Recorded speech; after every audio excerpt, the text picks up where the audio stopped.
Yeah, good morning, student. I'm Dr. Rekha Srivastav. Today, I am going to discuss about the paper of second semester, that is Foundation of Social Psychology. Second semester में जो आपको paper पढ़ना है psychology का, जिन्होंने major में psychology ले रखा है न्यू एजुकेशन पॉलिसी के थ्रू, जो सेकेंड सेमेस्टर का पेपर है वो फाउंडेशन ऑफ सोशल साइकोलॉजी, जिसको हम कहते हैं इंट्रोडक्शन ऑफ सोशल साइकोलॉजी के बारे में आपको पढ़ाई करनी है कि समाज मनोविज्ञान की रूपरेखा क्या है या समाज मनोविज्ञान का परिचय के बारे में आपको पढ़ाई करनी है। तो जो मेजर वाले स्टूडेंट्स हैं, एज यूजल, जैसे कि फर्स्ट सेमेस्टर में था, इस सेकेंड सेमेस्टर में भी आपको 4 यूनिट पढ़ाई करनी है, 4 यूनिट के बारे में। उसमें जो सबसे पहला यूनिट है वो इंट्रोडक्शन पढ़ना है। सोशल साइकोलॉजी यानी समाज मनोविज्ञान का अर्थ क्या है, उसकी परिभाषाएं क्या है, उसकी प्रकृति क्या है और उसके क्षेत्र के बारे में आपको पढ़ना है। सेकेंड चैप्टर जो फर्स्ट यूनिट का है वो है मेथड ऑफ सोशल साइकोलॉजी यानी मनोविज्ञान, समाज मनोविज्ञान की विधियां कौन कौन सी है। तो समाज मनोविज्ञान की बहुत सी विधियां हैं, लेकिन आपको केवल 2 विधियों के बारे में यहाँ पढ़ना है। पहली विधि सर्वे विधि और दूसरी को रिलेशनल मैथड, जिसको हम कहते हैं सहसंबंधात्मक विधि के बारे में आपको पढ़ाई करनी है। तो फर्स्ट यूनिट में आपके केवल मात्र 2 चैप्टर हैं। दूसरा यूनिट है वो है social perception and social cognition, यानी कि सामाजिक प्रत्यक्षीकरण और सामाजिक संज्ञान क्या है, इसके बारे में पढ़ना है। प्रत्यक्षीकरण और संज्ञान, इसके बारे में डिटेल में आपको क्लासरूम में पता चलेगा। इस पूरा जो ये सेकंड यूनिट है ये काफी बड़ी है, इसमें 5 चैप्टर्स हैं।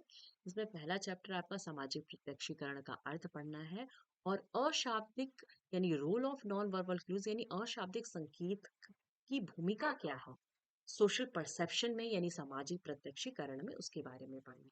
दूसरा चैप्टर इमोशन एंड मैनेजमेंट का है, यानी छवि का निर्माण कैसे होता है, इसको कैसे उसका प्रबंधन किया जाता है, इसके बारे में पढ़ना है। थर्ड चैप्टर आपका सामाजिक संज्ञान के बारे में है। वो कॉन्सेप्ट आप सामाजिक social looping and social facilitation के बारे में पढ़ना है।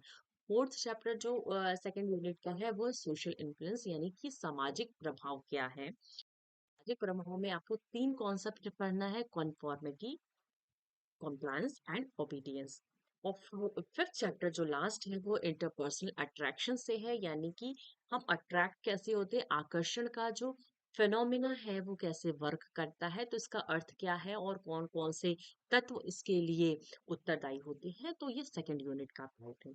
थर्ड यूनिट आपको पढ़ना है जिसमें आप समूह में अपना व्यवहार कैसे करते हैं या समूह में आपका व्यवहार कैसे निर्धारित होता है, इस संबंध में है।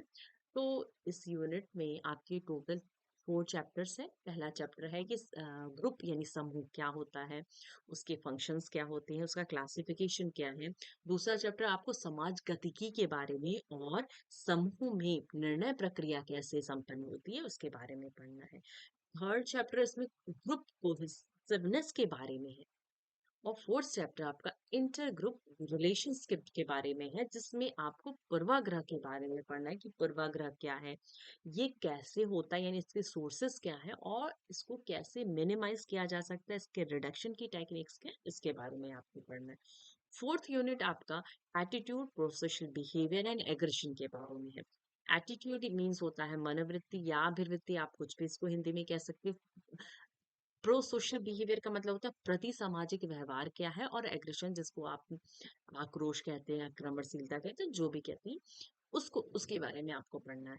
एटीट्यूड क्या होता है, मनोवृत्ति का अर्थ क्या है, परिभाषा क्या है, इसके लिए कौन से तत्व उत्तरदायी है, मनोवृत्ति का निर्माण कैसे होता है, मनोवृत्ति में परिवर्तन कैसे होता है, परिवर्तन के संबंध में आपको 2 सिद्धांत पढ़ना है, बैलेंस थ्योरी और cognitive dissonance theory. Pro social behaviour के अंतर्गत आपको उसके नेचर और डिटर्मिनेंट्स और उसकी थ्योरीज के बारे में पढ़ना है। और एग्रेशन के की प्रकृति क्या होती है, उसकी कॉजेस क्या है यानी कारण क्या है एग्रेसिवनेस के, और उसको कैसे कंट्रोल किया जा सकता है। ये जो है आपका मेजर का सिलेबस है, जिसमें कुल मिला जुला के 4 यूनिट्स हैं।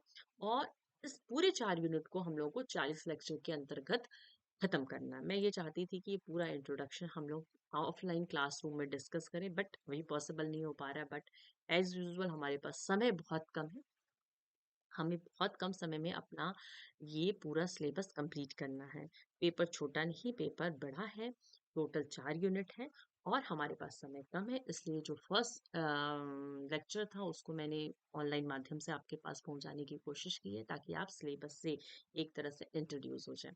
तो ये मेजर का सिलेबस हुआ। माइनर्स के सिलेबस जो है वो लगभग सेम है, बट माइनर में क्या है कि जो मेजर में पढ़ना है वही माइनर में थोड़ा कम पढ़ना है। आपके 4 यूनिट जितना मेजर में है वही इसमें भी है। बस इस फाउंडेशन ऑफ सोशल साइकोलॉजी में एक चैप्टर इंक्लूड किया गया है, वो है लीडरशिप, यानी नेतृत्व का जो चैप्टर है उसको एडप्ट किया गया है कि लीडरशिप यानी नेतृत्व क्या होता है, और उसकी कौन कौन सी शैलियां हैं उसके बारे में पढ़ना है। मेथड ऑफ सोशल साइकोलॉजी आप मेजर में भी पढ़ेंगे और माइनर में भी पढ़ेंगे, लेकिन मेजर में आपको सर्वे और कोरिलेशनल मेथड पढ़ना है, जबकि माइनर में आपको ऑब्जर्वेशन मेथड और फील्ड स्टडी मेथड करना है। तो यही मेजर डिफरेंस है माइनर और मेजर के बीच में, यानी कि दोनों में लगभग सेम चीजें हैं। हाँ, माइनर को हम लोग को छोटा है सिलेबस दिया है, यानी छोटे में कंप्लीट करना है। तो आई होप सो कि ये जो जो मैंने आपको बताया, इंट्रोडक्शन दिया सिलेबस का, आपको समझ में आया होगा। सिलेबस जो है कॉलेज में अवेलेबल है, व्हाट्सएप के माध्यम से भी आपको अवेलेबल करा दिया जाएगा। एक लेक्चर मैंने इस पे प्रिपेयर किया, इसको आप देखिए। हाँ, इसके बाद से कल से हम लोग इसके बारे में ऑफलाइन और ऑनलाइन दोनों पढ़ाई करेंगे। Thank you so much.